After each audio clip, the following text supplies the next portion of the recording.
Biyyoonni Arabaa fi biyyoonni Musliimaa hawaasa guutuun isaaniitu ambaasaadara USAdhaan dhimma Israa'el ilaalchisee taasisan irratti kanaanis balaaleffachuu isaaniiti. Garuutu immoo ambaasaadar Hassan kan jedhaman kun immoo ministeera dhimma alaa ilaalchisuudhaan taasisuun balaaleffannaa guddaa irratti dhaga'e. Israa'el ambaasaadara USA Maayik Hubeekiin Israa'el dachee bahaan giddugaleessaa gara caalaa to'achuudhaaf mirga qabaachuu isheedhaati dubbatee jira. Ministeerri dhimma alaa Israa'el wayita dhaamsa kan dabarsutti immoo gabaasni Associated Press akka gabaasanitti akka mul'isutti ambaasaadar Hubeekiin yaadni kan kanaa kennameef gaaffii fi deebii nama Israa'el sirna duraatiin cichuudhaan yaada keenya akkaan jabeesse jechuudhaan kan eegamu ta'uu gaaffii isaa gaafatan. Gaaffii fi deebii jimmata kaleessaarraa oole kan keessatti karaalee isaan akkaataa kitaaba qulqulluutti qajeelan Abrahaam hundi dachee baha giddugaleessaa qolachuudhaaf mirga qabaachuu isheedhaati jechuun ambaasaaddarri Israa'el kan Ameerikaatti argamu kun Hubeekiin gaafatameetu ture. Ambaasaadar Hubeekiin osoonii fi hunda isaaniitu qabatanii gaariidha jechuun dhaamsa kana dabarsee ture.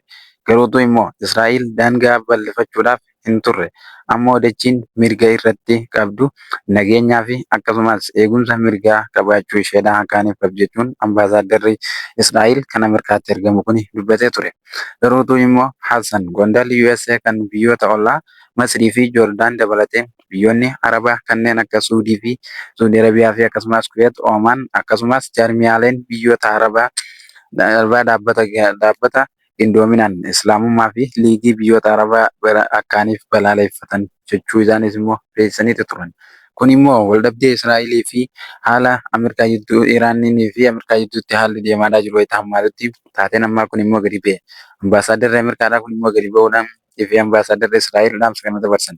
Biyyoonni Arabaa immoo guyyaa kaleessaa gaaffiif deebii isaaniif akkasumas ambaasaadara Ameerikaa kanaa waliin taasisanii gaaffiin hedduun kan isaan ajaa'ibsiisa ture. Ministeerri dhimma alaa Suudii Arabiyaa immoo haasaa Hubeekii kana irratti yaada fiinxaleessummaadhaatii fi fudhatama hin qabne jechuudhaan tuffatanii turan. Ministeerri dhimma alaa Israa'el kun dhaamsi inni dabarsan kun fiinxaleessummaa fi akkasumas fudhatama hin qabu jechuudhaan ministeera dhimma alaa Israa'el kana balaaleffataniiti jiran. Ibsa bal'aa kana kennuudhaan duratti maatis qondaalonni USA kana irraa akkaaniif of qusatan jechuun Suudii Arabiyaan beeksistee turte. Ministeerri dhimma alaa Masriidhaa immoo yaada qondaala USAdhaa kun seera idil addunyaadhaa kan sarbu jechuudhaan balaaleffannaa guddaadhaas balaaleffataniitu turan. Israa'el daangaa Falastiin seeraan ala qabattee jirtu akkaaniif lafa biyyoota Arabaa kaan mirga hin qabaanne jechuudhaan gaafataniitu turan. Liigiin Araba gamtoomanii immoo haasaa qondaala USAdhaa kana balaaleffachuuf ibsa baasaniin haasawni kun immoo kan yaada fiinxaleessummaa fi of keessa qabaachuudhaa fi akkasumas yaada doofummaa yaada hin fakkaanne jechuudhaan dhimma alaa Israa'el kana komataniiti turan. Garuutu immoo haalli isaan ammaan tana irratti waliin jiran ilaalchifamee immoo wayita Iraanii fi isaan gidduutti muddamni hamaan dhufetti ministeeronni dhimma alaa haala kanaan lafa giddu galeessaa maraa'uu to'annaa jechuun Israa'el dhaamsa kana dabarsiti. Dhimma kanarrattiinis ilaalchisee immoo liigiin Arabaa gama isaaniitiin immoo qondaala USAdhaa kana balaaleffachuuf ibsa baasaniin haasawni akkanaa kan fiinxaleessummaa fi kan yaada kara tokkootu hin qabne jechuun tuffatanii turan. Dhimma kanarratti hanga ammaatti Israa'elii fi USAn yaada tokko osooniif hin kanneen callisaniiti kan isaan jiraachaa jiran. Israa'el erga bara 1948 hordoftoota daangaa beekumtiidhaa qabaattee hin beektu. Daangaan biyyoota Arabaa waliin hanga ammaatitti qabdu kan waraana lafaa hamaa keessa jiraachuu isheetitu mul'ata. Marii dhukaasa dhaabuutii fi akkasumas waliigaltee qabeenya tolfachuudhaa kan dandeessise. Bara 1967 waraanni guyyaa 6 booda Israa'el West Baankii fi akkasumas baha Jerusalem, Yordaanosii fi Joordaan irraa Gaazaa fi gammoojjii Peninsulaal Masrii irraa akkasumas gaarreen Goolaanii fi Sooriyaa irraa kan fudhatame ta'uu isaatiitu mirkanaa'e. Garuu immoo waliigalteen waraana dhaabuudhaa waraanni baha giddu galeessaa bara 1973 kan mallatteeffame ta'us kana boodas immoo gammoojjii Peninsulaal fi Masrii fi dhiistee baateeti turte. Bara 2005 immoo Gaazaa immoo gadhiisiftee barbaadeeti turte. Dhiyeenya kana Israa'el qubsuma seeraan alaa West Baankii keessatti akkaanii fi deebitee qubachuuf jechuudhaafis qophii isheedhaa kan xumurtee jirtu ta'uu isiitiitu mul'achaatis jira.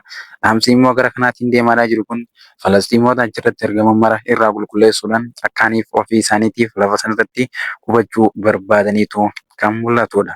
Garuutu immoo bara 2005 Gaazaa gadhiistee ergaaniif baatee booda Israa'el dhiyeenya kana immoo Israa'el qubsuma seeraan alaa West Baankii keessatti akkaaniif babal'iftu jechuun beeksisuudhaaf garasiitiin eegalte.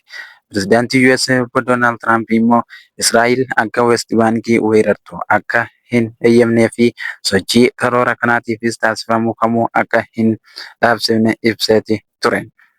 Feenxaa haaluma kanaatiin immoo Falasxiinonni West Baankii fi Gaazaa qabatanii baha Jerusalem akkasumas magaalaa isaanii fudhachuudhaan biyya hundeeffachuudhaan erga sochii eegalaniifis waggaa kurnan hedduu lakkoofsisaniiru jechuun himaniiti turan. Haa ta'u malee hanga yoonaatti biyya mataa siidhaatiin hin argatin jiraachuunis haalli Falastiin hedduu takka biyyoota Arabaa maraas yaaddeessee kan jiru ta'e. Amantii kiristaanaa kan hordofanii fi wangeelatti kan amanan Ambaasaadar Hubaakil qondaala USA Israa'el deeggaruun irratti ejjennoo cimaa qabanidha. Qondaalli kun immoo garuu USAdhaan akka Israa'el West Baankii weerartu deeggaruun akkasumas dibdeen Israa'elii fi Falasxiinota furmaata garee lameenii wal qixa kaaniif biyyattii ilaaluu akka hin argamne ta'uu isaatiitu mul'ata. Kana jechuunis immoo nageenyi Israa'elii fi Falasxiinota jidduutti argamu akkaaniif tokkichinis hin jirre jechuun nama tarkaanfii guddaa fudhachaadhaa jirurraa isa tokko ture. Bara darbee immoo gaaffiif deebii taasise tokkonis keessattiinis qacceen Araboota kutaa Falastiin kan Biriitemii fi bulchaa turte jala turanis Falasxiinota jedhanii akka hin waamamnee fi akkasumattis beekuu akka hin barbaannes ibseeti kan inni ture. Gaaffiif deebii isaa ammaan kanaa keessatti immoo karaallisaan qondaalli USA Hubkaaniin kitaaba qulqulluu seera uumamaa keessattis Waaqni dachee laga Naayil irraa hanga laga Yerfaraxaas jiru qaccee Abrahaamii fi arjoomeera jechuun waa'ee Abrahaamii haala kanaan mul'isan. Laga Naayil irraa kaasee hanga laga arjoomeera kan deemu jechuudha. Yerfaraxaasitti kan argaman akkaaniif Abrahaamiidhaaf rabbiin arjoome jechuun yaada kana dubbatee ture. Kun immoo oduuwwan sobaa yeroo hedduudhaaf Yahudoonni lafoota hunda ittiin barbaadan keessaa isa tokko. Suniinis immoo garuutu haa ta'u Israa'el, Joordaanii fi Sooriyaa akkasumas Liibaanosii fi dacheen Suudii Arabiyaa fi Iraaq hammaataa jechuudhaan karaalee isaan dubbatan. Ambaasaadar Hubaakiin akkas jechuudhaan deebisaniiti turan. Hanga kanaatiinis deemuun waan nurra jiru natti hin fakkaatu jechuun dubbatee ture. Lafa bal'aa eebbifamaa jechuudhaan lafa Israa'el kana akkaan kan itti gammade ta'uu mirkaneesse. Israa'el erguma Gaazaa keessaa waraana eegalteenis daangaa hedduu qabattee kan jirtu ta'us waliigaltee dhukaasa dhaabuu amma hojiirra oolee jiru kanaan Israa'el loltoota ishee baasuufis iddoo qophaa'ee tursiisuu qabdi jechuunis dubbataniitu turan. Garuu ammallee dacheen Gaazaadhaa walakkaadhaa ol to'annoo loltoota Israa'el jala jiraachuun isii mirkanaa'eeti jira.